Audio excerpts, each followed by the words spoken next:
It's my great pleasure to welcome you to today's session of the Aberdeen and Bonn Global Conversation Series.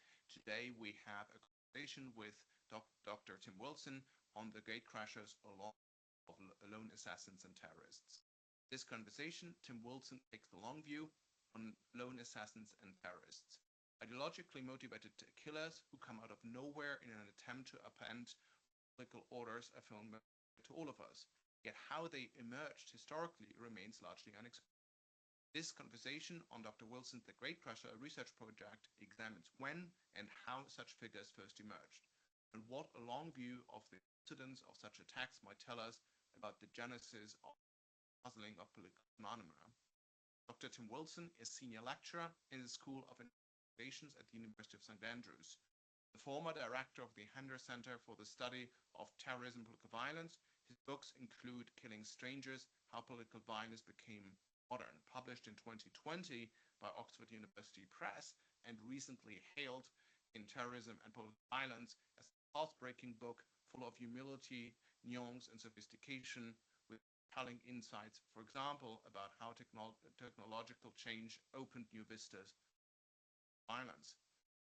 Intellectual interest in conflict derived from working community worker in both North Belfast and East London in the 1990s. Trained as a historian, his chief interest is in the widely differing effects political violence can have across contexts. Also, author of Frontiers of Violence, Conflict and Identity in Ulster and Upper Silesia, 1918 to 1922. I believe, published by Oxford University Press, which I believe is based on his Oxford PhD. Today, Tim will talk about his new project. And for those of you unfamiliar to the Aberdeen and Bonn conversations, I'd like to briefly tell you a little bit about the format. Generally, our speakers briefly talk for a few minutes in a way about their project, and then we'll enter into a conversation, generally between moderators and speaker, which is then very quickly opened up into better audience. I'd also like to welcome you not just on behalf of the Center for Global Governance at Dean, but also on behalf of CASIS at the University of Bonn, and my co-host, Ashley, who is because. But now, without any further ado, we really would love to hear from Tim Wilson about his fascinating project, and it would maybe be great if you could minutes of the conversation to introduce. Okay. Thanks very much, Tom, for that very generous introduction. Trust you can all hear me okay. So I will spend a few minutes with the aid of a couple of slides trying to frame an introduction to a sort of relatively new research project. I mean, in many ways, I don't want to treat this conversation as therapy, but in many ways it is relatively early stages, and perhaps we can add a third category to Bismarck's famous typology of there's, two things you don't want to see being made, law, sausages, possibly the third is, Tim Wilson's subconscious whilst trying to get to grips with a highly ambitious research project. So, as I say, I'll just give you a broad outline of it for a few minutes. Tom, feel free to make guillotining motions on camera if I get too launched or look like it's going to gobble up our time. But I think it would be helpful just to just say a little bit about the sort of genesis and overall shape of this project. Its origins actually come from an approach from a colleague where I was asked to contribute to a handbook of radicalization studies as a historian.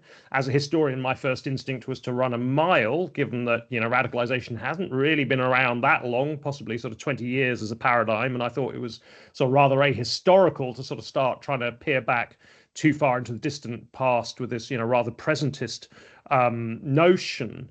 The more I thought about it, the more I thought perhaps something could be salvaged of it, that perhaps there might be something to explore in the phenomenon of very small groups, or as I've come to narrow it down in this project, the Gatecrashers, really pretty socially isolated individuals. We can perhaps argue over what exactly a lone wolf or a lone actor is, how alone they have to be, in other words, which is a surprisingly contentious and opaque question.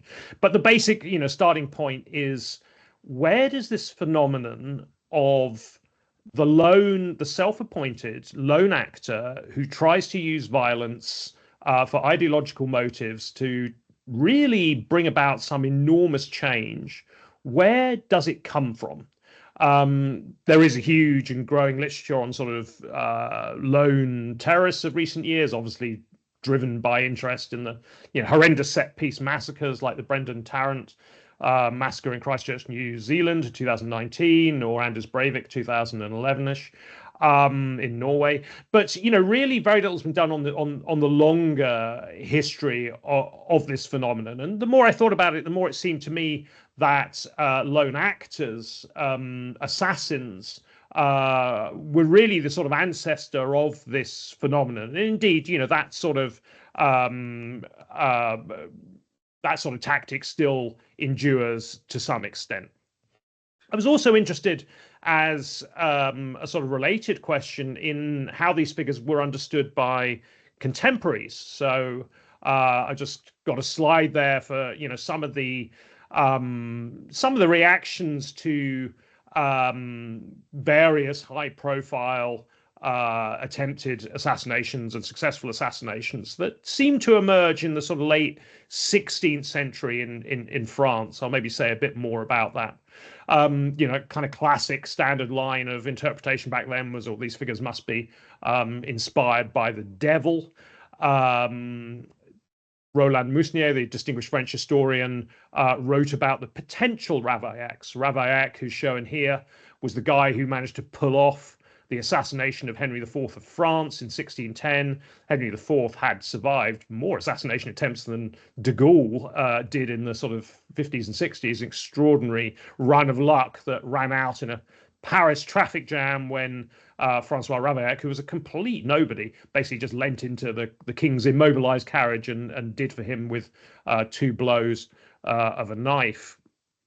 And, Mousnier sort of makes the, really quite powerful point that there was a whole spate of these figures, a lot of them apparently acting alone and in isolation. And a real problem for the authorities was, well, how many more were there out there? Which is, kind of question that, of course, seems to have a resonance that we can perhaps relate to in our own age, which is, so obsessed with security services, particularly, are so obsessed with these figures because they often seem to come out of nowhere.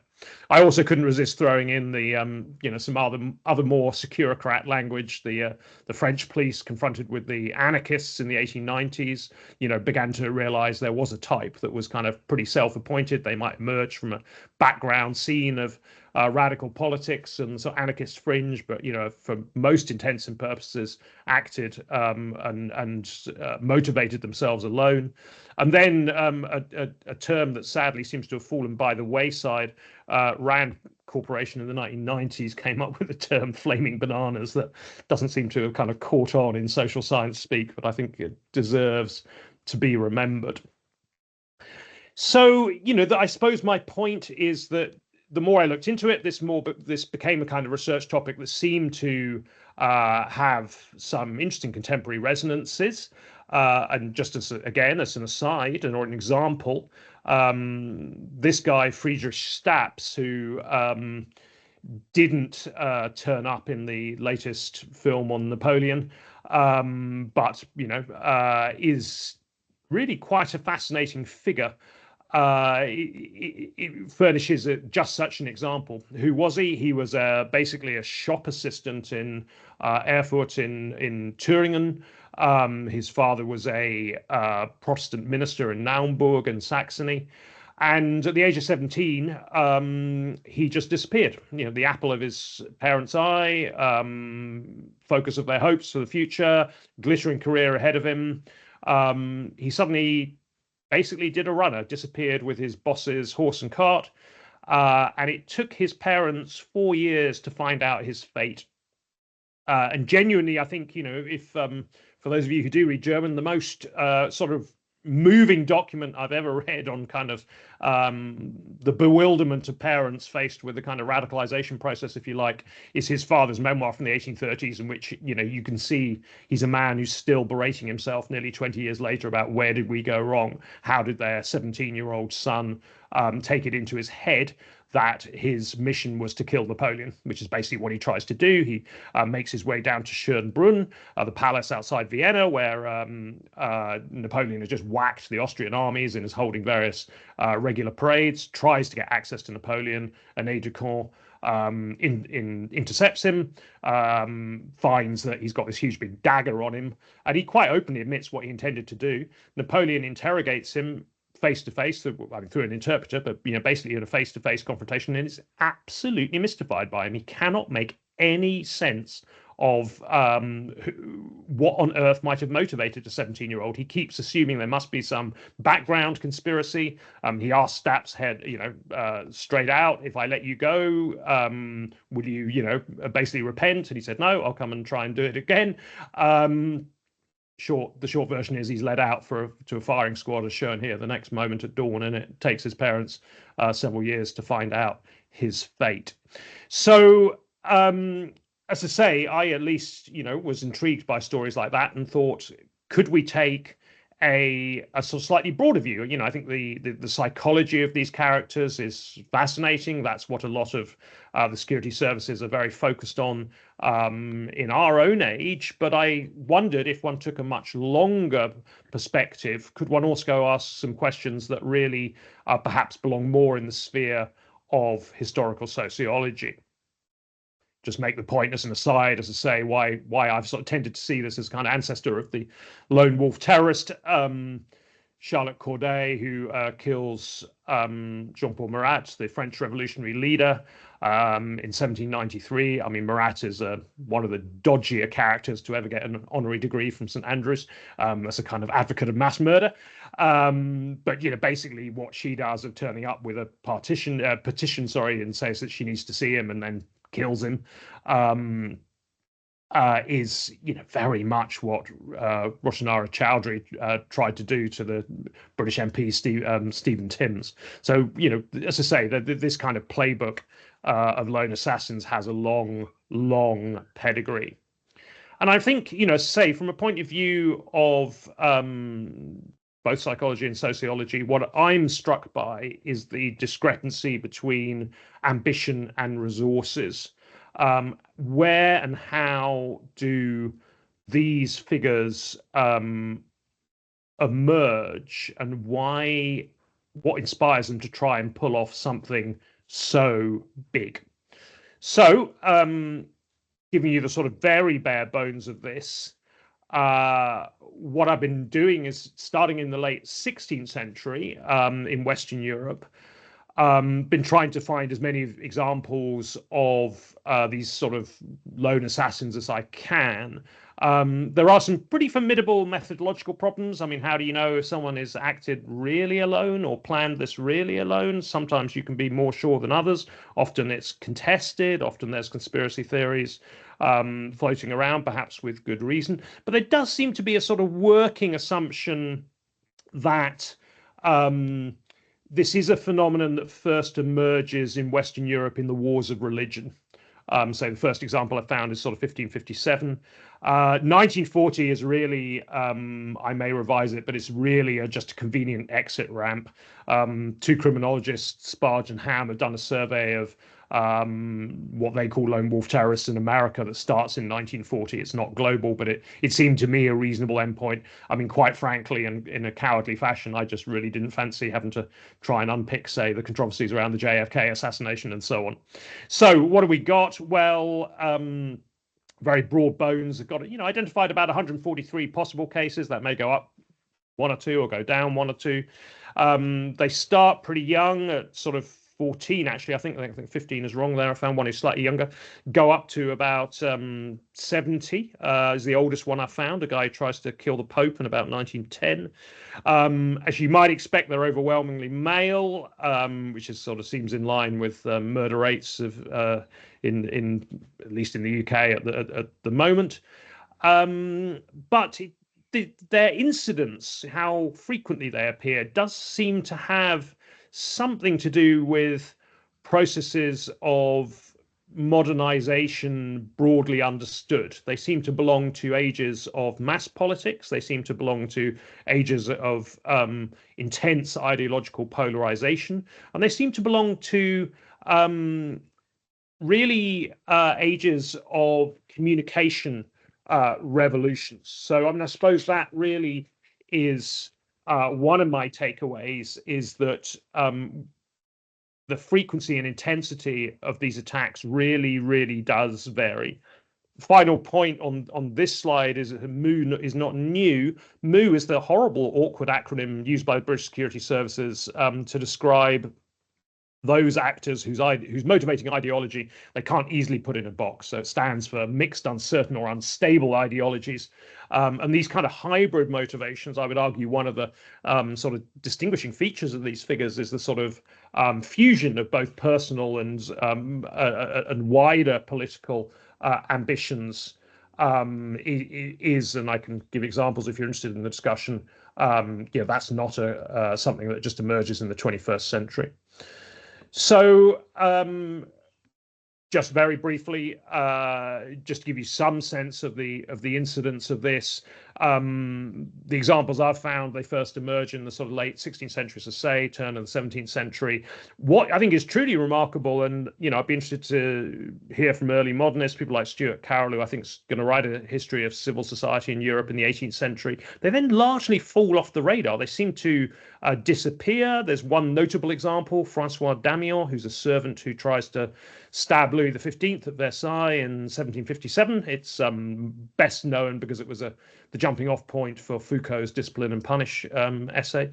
But really, they're pretty much absent from the 17th century. They come back in the French Revolutionary period and Napoleonic period, and then you get this big surge at the end of the 19th century. So just to sort of sum this up, I guess my claim for you to hopefully kickstart discussion is they seem to come at times of grand ideological polarization, as in those three peaks. They seem to belong to an age of mass politics. One looks at, say, the late 16th century, the formation of the Catholic League, which is a sort of reactionary populist movement against the rise of sort of Huguenot Protestantism in France, that kind of escapes in the urban areas, definitely escapes close aristocratic control, seems to have something to do with their emergence. In that sense, their isolation may be more apparent than real. And, the final point, this is late 16th century, the pamphlet wars, telegraph and the mass communication press in the late 19th century, social media in our own age, all of those communications revolutions seem to have a destabilizing effect, or an empowering effect, if you like, in which these marginal figures seem to emerge with greater frequency. So very final kind of comments. Just to sum up, as far as we can work out, there seems to be a working assumption I'm going to sort of try and test. It's hard to be a historian of the entire globe with any kind of authority, but they seem to emerge first in Western Europe in the late 16th century. They only seem to start diffusing outside of Europe in the late 19th century. You get a spate of them in Japan and India as well. And they always seem to kind of show a fusion of personal and political, wider political agendas. The figure shown here is a guy called John Felton, who in 1628 killed the king's favourite, the Duke of Buckingham in Portsmouth. Who was Felton? He was a soldier who had been part of some disastrous English expeditions to France. It's tempting to see the accounts of his melancholy as some sort of PTSD. I mean, basically, he'd seen whole English units slaughtered at the siege of La Rochelle in 1627. He also thought that the Duke of Buckingham owed him a load of back pay, so he had a lot of good reasons to hate the Duke of Buckingham. But what seems to sort of have tipped him over the edge is when he stumbled across a remonstrance, that is, a document published in Parliament about how the Duke of Buckingham was ruining the kingdom, and the king should stop listening to him. And that sort of hybridity, that fusion of his own personal grievances and this more wide-ranging indictment is what led him to do what he did. What is also striking is that he didn't know that he would survive the attack. And he basically set out with a manifesto explaining his reasons stitched inside his hatband. So if he didn't survive the attack, he could at least explain to everyone why he'd done what he'd done, which in 1628 seems to me a pretty early example of the attack manifesto. I certainly haven't found any ones further back than that. Tom, I'm aware that I may have overrun my time. I've cantered through those slides at a very brisk pace, but hopefully it's enough to kickstart a wide-ranging discussion. I look forward to hearing your reactions. Absolutely, this is fascinating. I suppose what you've been trying to tell us is what historians more broadly are doing is, particularly with a project that runs over such a long period of time, was also in applied history, is pattern recognition. And I guess your argument is that the pattern is that if mass politics, extreme ideological revolutions come together, you end up with these spikes. I find this really persuasive. The only thing I'm surprised then is, why is the number of attackers or of assassins outwardly so small? Wouldn't we somehow expect that the far more incidents would take place? Because even in these moments where all these three conditions come together, we're ultimately talking about very small numbers. Yes, indeed. And I think I think it is a feature of, a lot of the stuff that we call terrorism. And as a historian, I've tended to one of my books, you're kind enough to mention, Killing Strangers, is really a history of terrorism that dare not speak the name. I deliberately don't define it, and I don't put it in the title, but in a sense, that's what it is. And it often is a relatively rare phenomenon. So, trying to find patterns is often hard. It's even in the ages when we see more of it, we don't see much of it. And I suppose my best guess at why that might be is to stress the psychological thresholds are quite high to commit this type of violence. I've been quite influenced here by the work of Randall Collins, Violence and Micro-Sociological Study. He looks, it's about 15 years old now, but even back then he made the point that we live in a golden age of violence studies, at least up and close and personal stuff. Why? Basically because of YouTube. The prevalence of now camera phones or whatever means that far more of these incidents are recorded than were before. And we can actually analyze how fights and football hooligans and a wide range of violence situations actually develop, as opposed to how they develop in Hollywood or the various popular myths.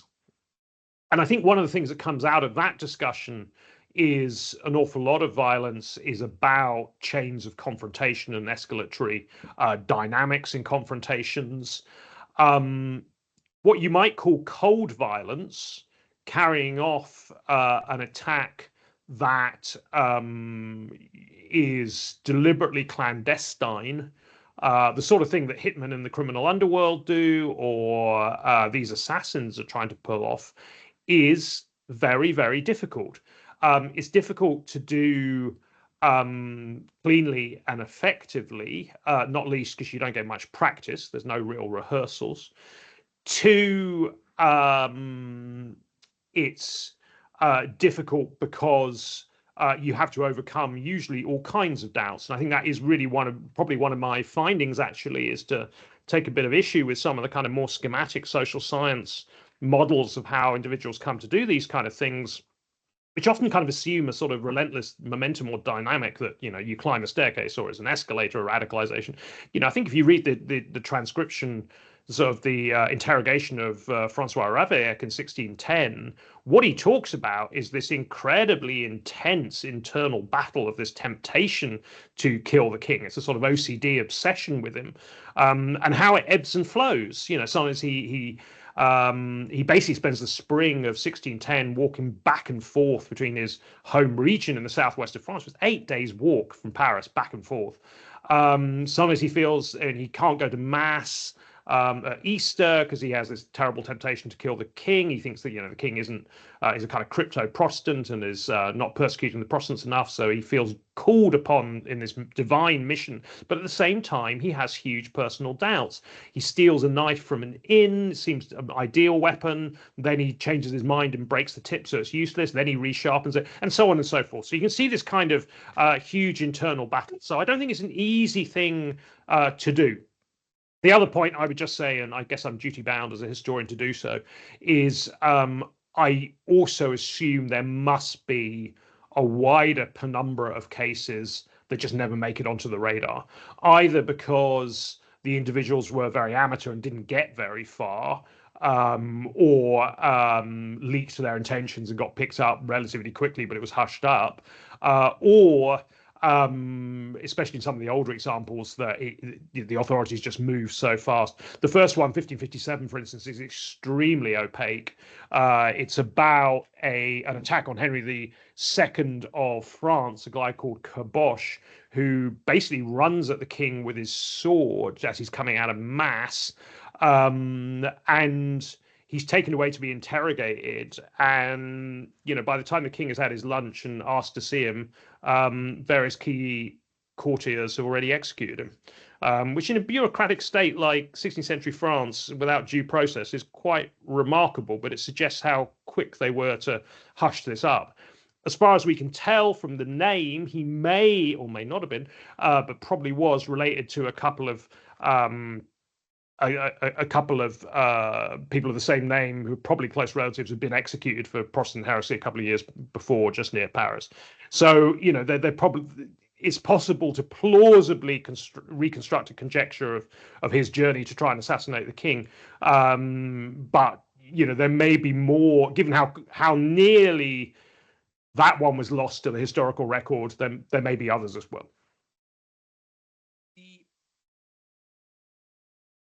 But just pick up from these, is suppose it really is intuitively makes sense why there is such a spike in the late 19th and early 20th century laid out. But I suppose what I'm slightly surprised about is that there's not another spike in the interwar. There we also have a confluence of age of mass politics, of extreme ideological polarization, and a continued communication revolution. So what's the story there? I mean, it's obviously methodologically very difficult to explain the absence of something, but has that maybe something to do with the fact that the war years might have been an age of even greater political violence, but that there was a shift or a pivot towards number of group violence rather than of attacks being carried out by Tom, I'll be honest, I caught all of that apart from the vital periodization. Which period were you talking about, sorry? Oh, right, the interwar years. The interwar years of the 20th century. Yeah, yes. I think you begin to see, and I would have to, I'll be honest and full disclosure, I haven't quite done my latest totting up of, because I keep finding more possible cases, then checking them out, then discarding some, then counting some others in. I mean, I think you are beginning to see there's certainly some high profile examples that you'll be well aware of. The 1936 was it David Frankfurter in Davos kills the head of the Swiss Nazi party, Herschel Grünspan in Paris in 1938. There's definitely some high profile ones around there.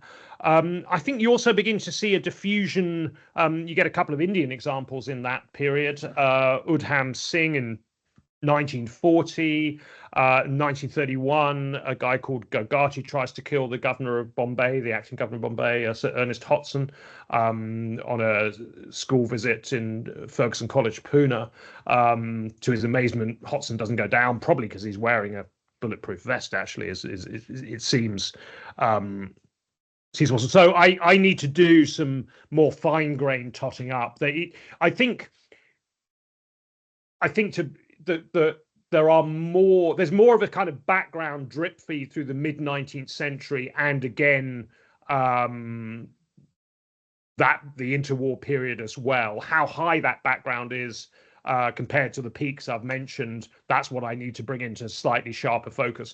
What is truly remarkable is the kind of almost complete absence from the mid-17th century to the late 18th century. So apologies that my remarks are a little impressionistic there, but that's just to sketch a very broad set of the peaks and troughs. But as I say, I need to. I'm still kind of working on the exact height and depth of the spikes. Maybe talk about the role of religion a little bit. I mean, particularly as you suggest that the phenomena described really starts in the, and when we had a chat about this at an earlier point, I had speculated whether the early assassins will ultimately be Protestants, the role of individualism. I think you suggested it was the other way around, that most of the assassins that you that period were Catholic. Am I right in my recollections? And if I am, how do we explain that this is Catholic then? So I mean, I think you're absolutely right in your recollections. I think I was partially in error. I think what is striking about the late 16th century is that old debate, medieval debates on tyrannicide, on the need or the duty or the desirability of removing a tyrant ruler, which were fairly theoretical. People like John of Salisbury after he was, I guess, reacting to the Thomas a Becket murder, but it's a kind of relatively arcane debate. This stuff suddenly sort of catches fire, particularly in late 16th century France, that of course has 8 civil wars between the sort of 1560s and 1590s. It's an absolute turmoil. You're right that I did stress the Catholics were to the fore, and if you want to talk about incidence, it's undoubtedly true that there are more Catholic assassins. What I think when we spoke a few months back was in less sharp focus to me is it does actually seem that it's Protestants that lead the way. So there's a couple, and it is only a couple, literally 2, but there's 2 early examples. One I've mentioned, Caboche in 1557, which, as I've already said, is murky, but we think we might be able to see what's going on. And then just a couple of years later, Jean de Poltrot in 1563, who kills the Duke of Guise, who's a really big power broker in the Kingdom of France. Again, some controversy about whether he was working for the Huguenot leader Admiral Coligny or not, but he certainly strikes alone. And I think essentially what we seem to be seeing here is a fusion of kind of Calvinism and civic republicanism. Guys who had read their Cicero and knew about the duty of defending the republic. It seems to sort of fuse into a fairly radical mix. Now, I think recent research has shown that the Calvin in Geneva is really orchestrating quite a lot of mayhem, including an attempt to kidnap the Dauphin, I think it is, in Conspiracy of Amboise in 1560, which of course they deny when it fails, but they clearly are there in the background. So I think there is something combustible about that Calvinist mix. What then I think is really striking is how quickly, especially in the 1580s and 90s with the Catholic League, this populist movement I briefly alluded to, you then get a space of Catholic assassins, far more than we saw. So I think that to some extent the Protestants opened the door, but the Catholics then charged through it. And the if one's to shift the focus much further back, a sort of murderously pious political Catholicism lasts and revives a lot later than it's often given credit for. There's a guy in I think it's 1872 takes a pot shot at Bismarck in the middle of the Kulturkampf.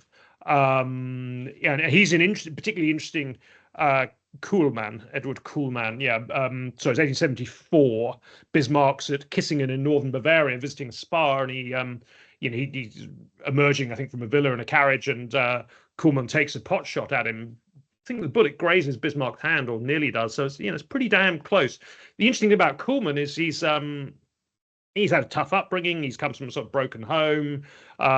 He's an apprentice cooper, I think.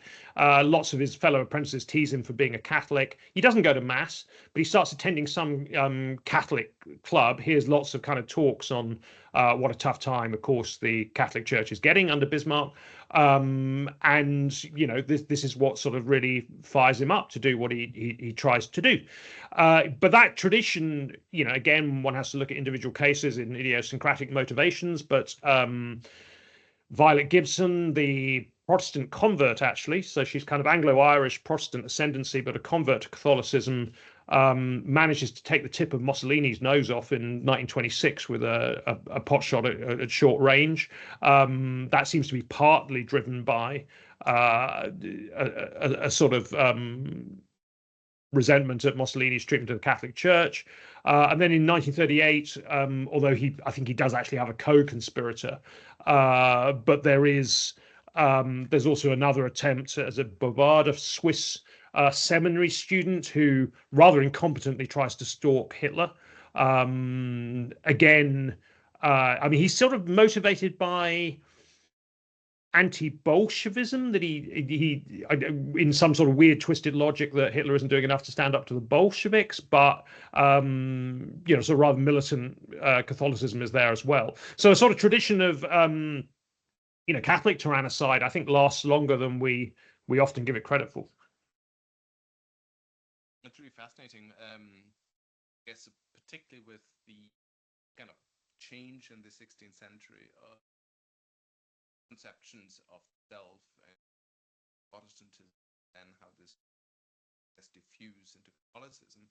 But maybe as regards to the 19th century, I wonder whether has also some a shift away generally from religion, or at least from a change in religion.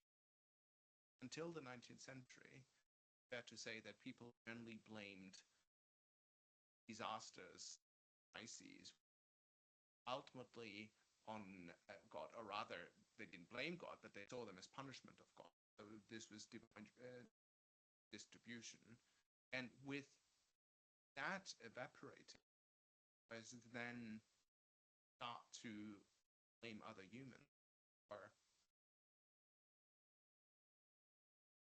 yes, possibly a sort of erosion of. Is that also visible? Do you look at, or not really?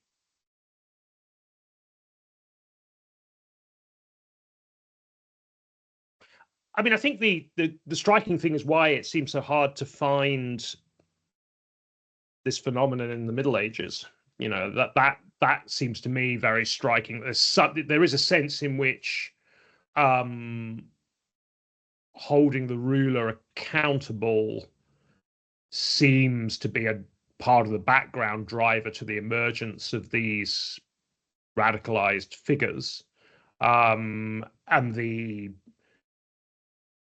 but how much that's encouraged from above, thinking of the assassination attempts on William of Orange, the great Protestant leader, of course, in 1570s, 1580s.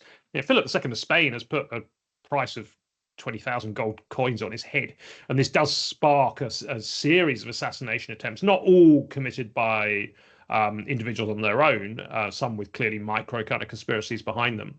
But that sort of indulgence from above suggests that elite tolerance may also help get the phenomenon off the ground, or at least ambiguity. The potential assassins who are picked up in 1590s and trying to get Henry IV of France. I mean, there's often a suspicion the Jesuits are kind of conniving at this. Some of it, I think, over exaggerated, but not perhaps all of it. So I think that it's not. Sometimes elite encouragement also helps as well. So I suppose those would be my first thoughts on that. I had something else to add, but it may come back to me. It's slipped my mind now. Yeah, I know your project ends in 1940, but if I could maybe briefly jump to present, or rather in between. Again, I'm thinking here, and this is my last question on is whether more recently things might have also worked the other way around. So what I'm trying to get here is that there have, of course, been suggestions that, particularly for who's a religious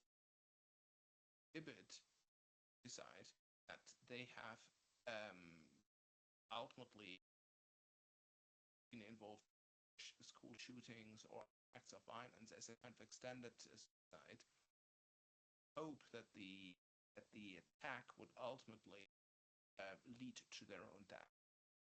Is there any suggestions, either in your more historic cases, that something of is visible in these kind of assassins? So in other words, that ideology might have played a contributing, but is actually not. Is there something that is a totally different? But I mean, just repeat the last sentence. Just you were breaking up on me slightly. So, is there any indication that this phenomenon is visible in these kinds of lone assassin and terrorists, or is that a totally different phenomenon? So that's an excellent question. If I've understood it right. A couple of reactions. I remember what I was going to say in response to the last question, which was, again, just to hammer home this point that the elite tolerance and connivance then seems to be reversed in the sort of 18th century, and that so attempts to kind of a group plot to assassinate William III in England is, it's pretty clear that the conspirators who are working for James II in exile in France, but they don't tell him that they're going to kill his rival, because they know that won't be approved of. So something shifts at the elite level, I think, in the 17th century, and it seems to sort of help make this type of tyrannicide more taboo. On the question you just asked, if I've understood it, and please interject if I missed something vital because the sound was slightly dodgy. I mean, I am inclined to see these kind of lone assassins as part of a wider spectrum, that there's kind of Wittgensteinian, family resemblances. And in fact, my first incarnation of the project was to think of sort of self-appointed actors who may not be assassins, but try and do something big. There's a guy with the nickname John the Painter in 1776 who is an absolutely fascinating case. He's a sort of overeducated Scottish house painter, quite a good education, but pretty lowly status. He spent time in North America. He develops a really, fascinatingly intense sympathy for the American rebels. And in an Oxford pub, of all places, he overhears a conversation in the early months of the American War of Independence, where the drinkers putting the world to rights say, well, the power of Britain depends on the Royal Navy. And he thinks, yeah, that's right. He slowly realizes that places like Portsmouth and Chatham and Bristol, Plymouth, these Royal Navy depots, all of which he goes to check out, that they are really ferociously defended against French attack from the outside, but not against sabotage from within. So he's not a lone assassin, but he basically tries to launch a one-person, sabotage campaign that, comes pretty close to blowing up some major powder magazines and causes briefly a lot of panic. There's also, as a kind of subcategory, the kind of what I think of as the ambitious arsonists, Jonathan Martin, who burns down, he's kind of anti the Church of England. He burns down York Minster in 1829. I would also say, although it's very controversial, Rinus de Lubbe, the Dutch communist, who, whether he acts alone or not, of course, is what's so contested, but burns down the Reichstag in 33. These are all kind of self-appointed lone actors who are trying to pull off some big destabilizing coup. They're not assassins as such, but they're close to that. In terms of the kind of suicidal element or the kind of making a public statement, yeah, I'm not sure it's there in every single case, but as an ideal type, it does seem very striking. Again, just to picture the best documented examples. Francois Ravaillac, when he kills Henry IV, could have got away with it. He doesn't even try and move. John Felton, when he kills the Duke of Buckingham in 1628, causes absolute pandemonium, and he stabs the Duke of Buckingham in a narrow passage in this pub when there's tons of people around, and he could have walked away. But he actually comes forward and declares that he's the one who's done it. So, sometimes these individuals really kind of caught what they must have known would be an absolutely truly horrendous fate of torture and public execution. And in that sense, there does seem there does seem something analogous to the kind of some of the kind of school shooters, the kind of going out in a blaze of glory, that it's a sort of murder/suicide attempt. Sorry if that was a slightly unfocused set of responses. I hope not at all. Broadly in the right area of what you asked. Absolutely. I would also, in a way, I've asked far too many questions. I would really love to hear questions from people in the audience. Are there any questions or comments?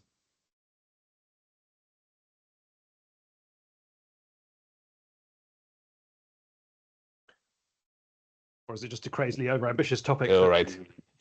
Tries to hunt an elusive target over 500 years. Yes, Paul. Can you hear me okay now? Yes, absolutely. Yeah, loud and clear. Brilliant. Sorry, I had mic problems early on.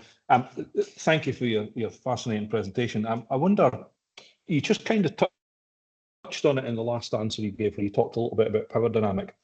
There's a sort of a prevailing ideology right now that people who are lone actors are usually doing so because they're kind of trapped in some kind of powerless or futility mindset. They don't see any power in the collective, and either the collective can't or won't implement change. So that's why they take this decision to act by themselves. Is that something that you see in your research in sort of the historical background of the lone actor?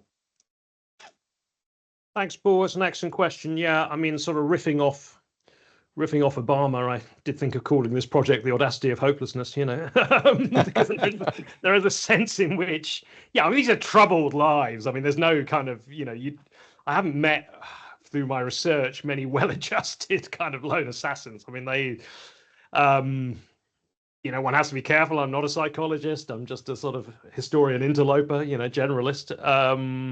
But there are usually kind of chaotic personal backgrounds, but again, one has to be careful with the problem of overdetermination, because millions and millions of people throughout history have had miserable lives and they don't go off and do something like this, so it doesn't take you that far in terms of explanation. So there can be, I think, a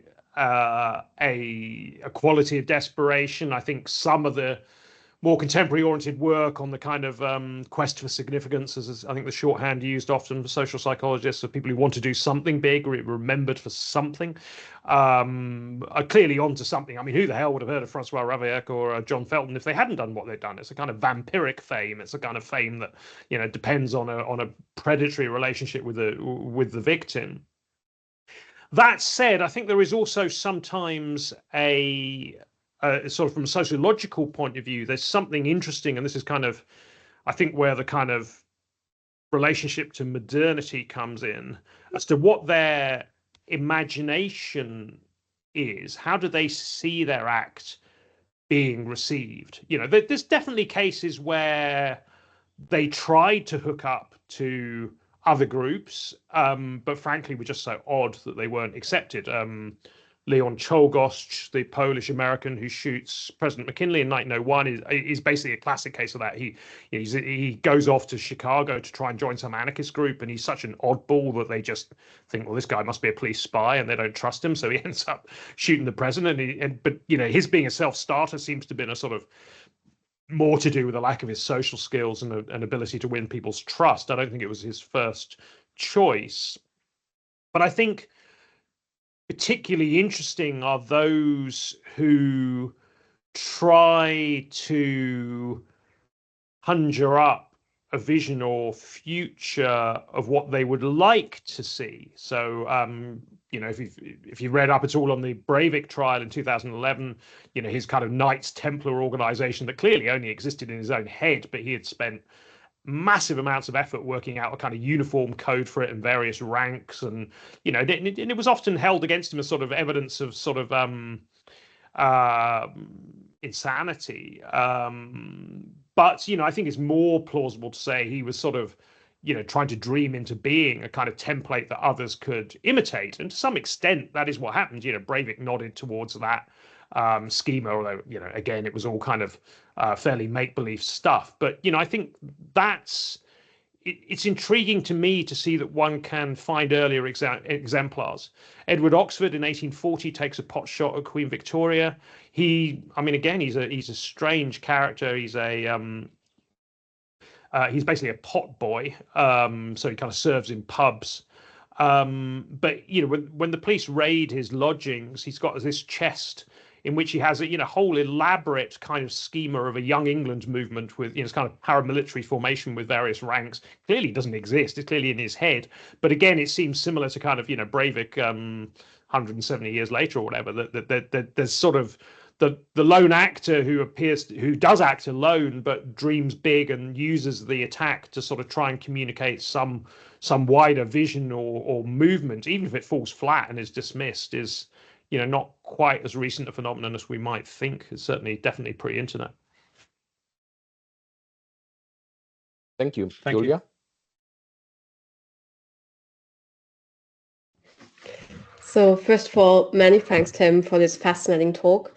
I have a short question. I'm still not sure how to basically voice it, but anyway, so because you just warned us to not over-determine this entire issue, but I'm still wondering what kind of role plays gender in this? So how do we differentiate between, in other words, why women kill and why men kill, and why is there, is there no difference between, is there a difference between the 19 and the early modern times in the factors that play into why women start to be lone wolves, as you call them? So is there some gender bias here at this moment?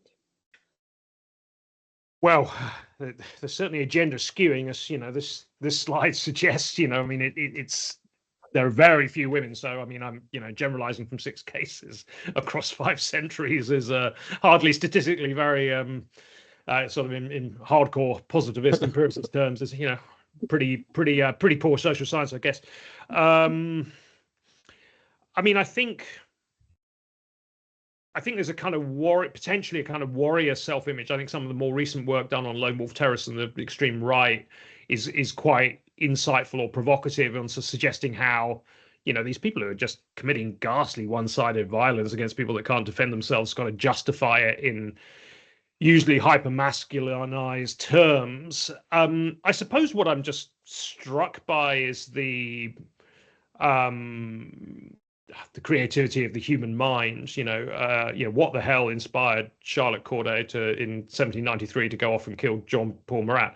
Well, clearly she identifies with the kind of rival faction, the Girondins, not the that Marat's attacking. Of course she does, but what's going on for her? She clearly was in a sort of, she was kind of déclassé, minor aristocracy in Normandy. She'd actually joined a convent in 1789. She just was on the path to becoming a nun, and then of course with the revolution the convent is shut down, so there's this kind of big life crisis where she's thrown out of entire projected future collapses, and she sort of finds herself boarding with an elderly aunt in Caen with a lot of time on her hands. But what seems to have kind of really inspired her is kind of, I think, reading Plutarch's Life of Brutus. But why she took the inspiration that she should do something with that, personally, why she felt a sense of duty, and I think that is, you know, the sense of calling, of kind of destiny singling out the individual and calling them to do something big. Why she heard that call, or generated that call, which she then heard, if I can put it that way, is, you know, that is very hard to say why she came to that conclusion. She clearly knew that she would surprise people, that, you know, there's quite a lot of, you know, what the psychologists call leakage behavior. She gives away her kind of coloring pencils to a child, and, you know, says a whole lot of stuff that with hindsight is massively significant, of, you know, be good because you'll never see me again, this kind of thing. Then goes and takes a coach to Paris. You know, to put this in context, as a young woman arriving in Paris, I mean, she has some certain problems because she has no chaperone, and a guy hits on her in the coach, and yet she has to kind of fend him off. And he's a kind of, you know, he is part of the kind of Marat school of the so-called mountain faction. So, you know, she can't bear him politically, but this, you know, she knows this guy, and he you know, won't leave her alone. So she has to fend him off. Gets to Paris. The size of Paris completely throws her. She hadn't realized it was so big. She thinks she can't believe the carriage drivers don't know where Marat's house is. You know, she thinks she's used to a much more kind of smaller scale of things.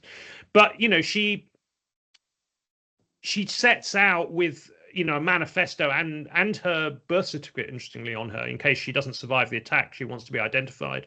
So, you know, she clearly does feel that she really has to spell out her motivations very clearly. Now, what that has to do with gender, I don't know, but it's, I don't think, completely implausible that she realized that a woman committing this act would be even more shocking. It's also interesting that, you know, within a few months there's a couple of other women, you know, try and take a go at Robespierre, and so she seems to kind of inspire a kind of minor flurry. I mean, it's, you know, you're only talking tiny handfuls of examples. So I think, you know, certainly the kind of pathfinders make these things more thinkable, but the initial barriers of socialization to a woman doing it are fairly high.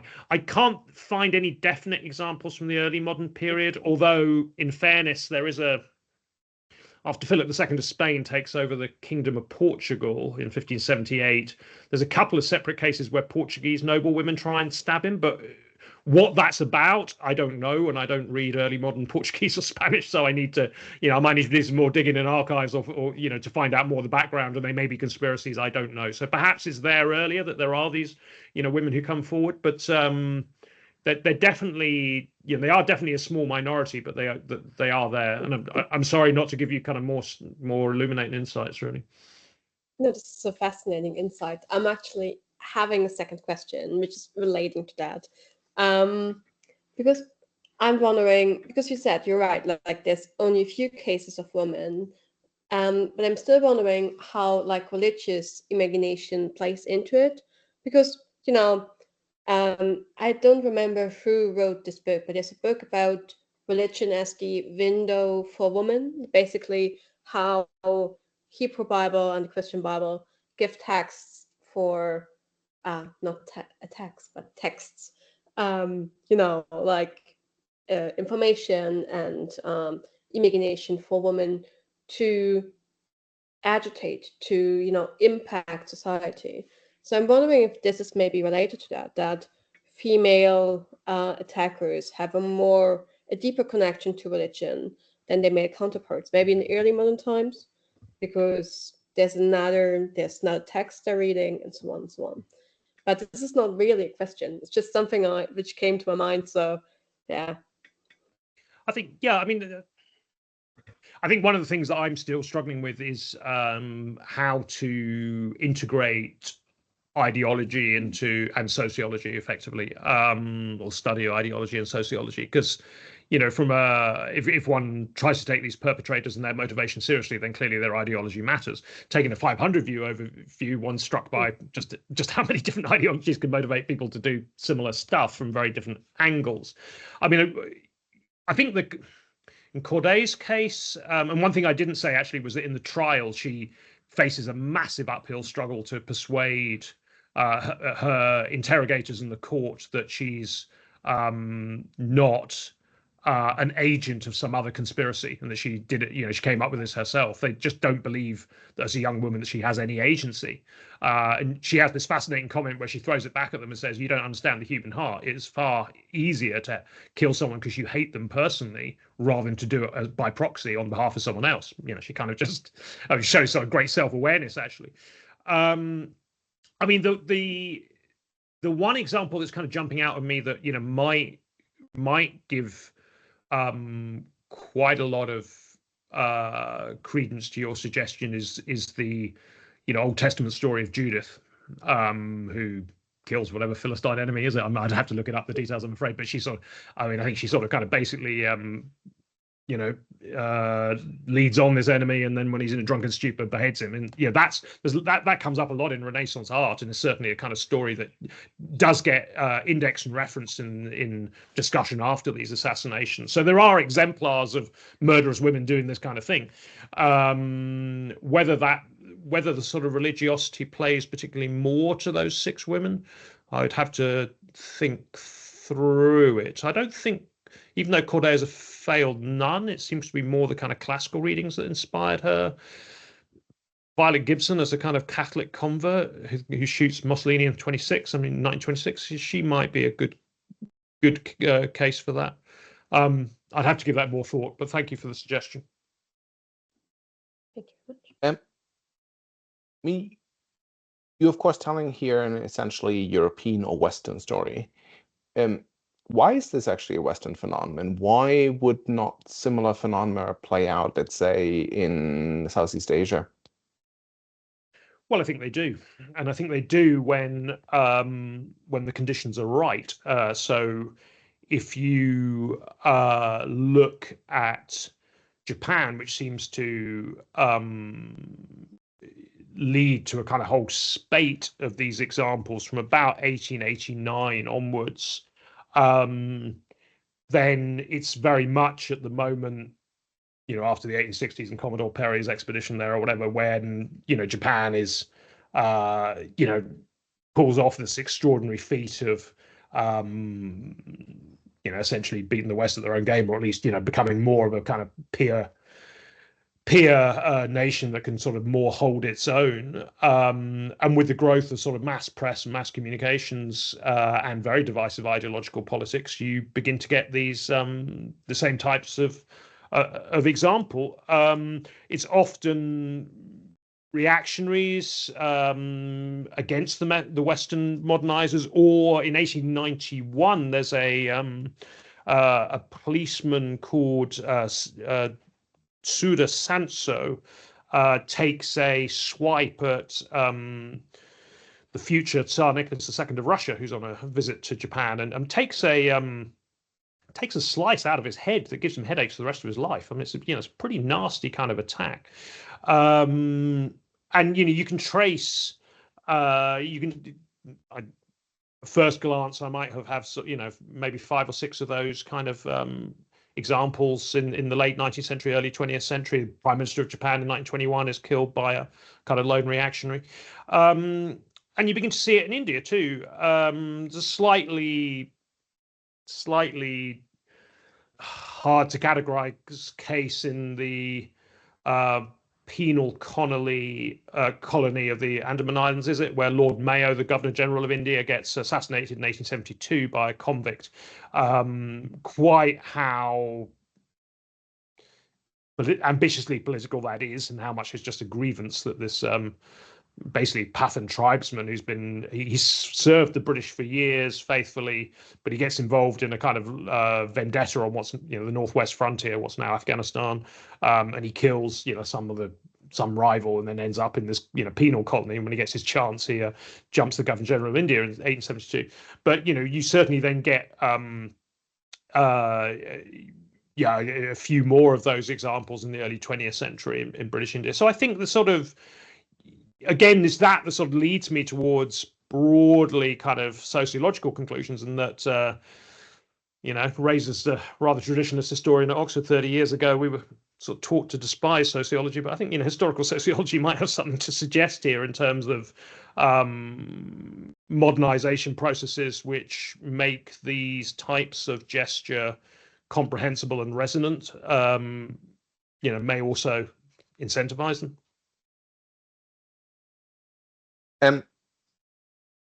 We could maybe we could just briefly return to lone assassins and terrorists today. And I know, again, your project is about an earlier period, but if we do now kind of as applied historian, try to see what your patterns mean for the present day, and I suppose you have already earlier indicated that the answer is probably yes. Are we seeing the same pattern? Are we seeing the same issues, the same phenomena come together? Are we therefore likely to see are we experiencing a new spike? Are we likely to see even further growth? And I suppose related to that, the question is, what is the character of the current communications revolution? I mean, of course, again, we're experiencing a communications revolution, but is that a communications revolution on steroids, if you will? So, in a way, I don't want to answer my own question, but I mean, if I just had to, I mean, I wish to think about possible ways of how this communications revolution is an extreme one. I suppose to some extent, actually, it helps for people to communicate, for lone actors from around the world to find a like-minded community online. Other questions to look at might be the role of the gamification of violence and how this might play a role for lone actors. So what are we experiencing now, or what are we likely to experience based on the patterns that we've seen over the last 500 years? Thanks, Tom. One line that I came to kind of polish as director of a terrorism studies center, who happened to be a historian by training, was "The future is not my period." But that would be a crass opt-out. So I think there are parallels with earlier communications revolutions. I don't think we should downplay the impact of, say, the late 16th century pamphlet wars. I think it's worth, if one looks at, say, the rise of the Catholic League in the 1580s and 1590s in big cities like Paris, what I'm struck by is the kind of feedback loop of radical sermons, printing, posters, woodcuts, things. You didn't have to read this stuff to understand an image, kind of the emojis of the 16th century. So an oral culture and a print culture feeding off each other in a kind of vortex of mass radicalization, if you like. And that doesn't seem to me so different from today. I think what is surely revolutionary, and I was slow to accept this, but I've come, I think, to be persuaded, is many-to-many communication is, there's something novel about that. That does seem, the kind of essence of social media, that does seem both partially similar to those earlier communications revolutions, but also there is that new quality that, the gatekeepers have gone effectively, and the kind of democratization of credibility that, loud mouths can more easily command mass audiences. The way in which the internet, as I tend to think about it, snowballs the oddballs, that, if you've got part of some sort of fringe culture, finding fellow devotees is, was very hard before the internet. Now it's not. All of that seems to me, really, really quite a shift. I think too, and you mentioned gamification, I think that one of the ways in which the internet revolution does have destabilizing effects is simply in the dissemination of kind of cultural scripts, that if you commit this sort of act, whatever this kind of act is, it helps if people have done it before, and that people understand what you're trying to communicate by it. So if you look at the huge number of attempts on, say, Louis Philippe of France in the 1830s, 1840s, then a sort of, kind of tyrannicide script developed, where the more successful practitioners, people like Louis Alabaud, who had a pot shot at the king in June 1836, he ends up in court and he kind of stages this kind of wonderful performance of sort of heroic republicanism and, really wins quite a few admirers. Then you get the less successful imitators, a guy called Francois Meunier, who was a few months later in December 1836, who is, just a complete oddball, basically. And he had flat feet. Everyone laughs at him. And mostly what his fellow apprentices said about him was he just couldn't resist a bet. You could dare him to do anything and he'd do it. He said, bet you can't stand outside all night in winter or whatever, he'd do it. If he said, I bet you can't eat that whole big cheese, he'd do it. Bet you can't shoot the king. Oh, all right then, I'll have a go. So he couldn't really carry it off, but it's very hard to imagine someone like Francois Meunier trying to shoot the king if there wasn't already this kind of well worked out script of how you did these things. And I think that's what's kind of really, this is building on the embryonic argument in Killing Strangers wasn't fully developed necessarily, but that there is a sort of diffusion of repertoires that is concerning, that as opposed to those authorities like Steven Pinker who argue that modernity is all really about the conquest of violence. I would argue in part it's about the diffusion of violence that would have been genuinely bewildering to our ancestors. And I think that's partly what this new project is trying to do, is slightly blur the line between assassination and terrorism. There is a kind of big conceptual debate in terrorism studies about whether assassination should be seen as a form of terrorism. If we understand terrorism as a type of violence that essentially has an oddly indirect or triangular nature to it. In other words, actor A attacks victims B to send a message to C, a government. So the direct victims are not usually the end recipients of the message. That's what's kind of odd about modern terrorism. Well, does assassination fit that or not? You might assassinate a world leader because you really thought they as an individual were someone who had to be removed, or you might do it to communicate a message to destabilize the society. So assassination has often been seen rather ambiguously in the social science of studying terrorism. From a historian's point of view of just, ambitious violence that's designed to create some sort of impact, I think one can trace more of an evolution and a continuity. So from that point of view, yes, some of the random stuff we see may look quite far removed from the earlier kind of tyrannicide type assassinations that I've mentioned. But I think one of the effects of these communication revolutions is its mimetic effects to popularize cultural scripts, ways of doing things, templates, that perpetrators can be more confident, other people will understand what they were trying to do. Thank you so much. Absolutely fascinating. Are there any final questions?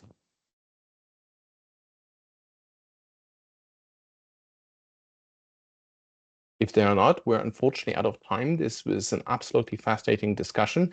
We will hopefully you will hopefully agree to come back at a later stage of your project, so that actually we'll hear more about where your research is going and what your answers are. We do have one more event before the end of the academic year for the Center for Global Security and Governance. We'll have in Berlin on June 24th an event on the world wars of disinformation and demagoguery, where we precisely look, I suppose, at the role of communications revolutions in the interwar period. And today it's an in-person event, but it will eventually be screened on YouTube as well. So thank you so much for your talk, for your discussion. Thank you. Thank you very much for a small but high quality audience and lively questions. Appreciate that, and for allowing me to serve up a buffet of frankly ideas that may be more half baked than deeply marinated, but in time will hopefully be oven ready to use an unfortunate Boris Johnson phrase. Thank you, Tom, and thank you everyone for attending. Appreciate the discussion and interest. Thank you so much. Okay then, thanks now. Bye-bye.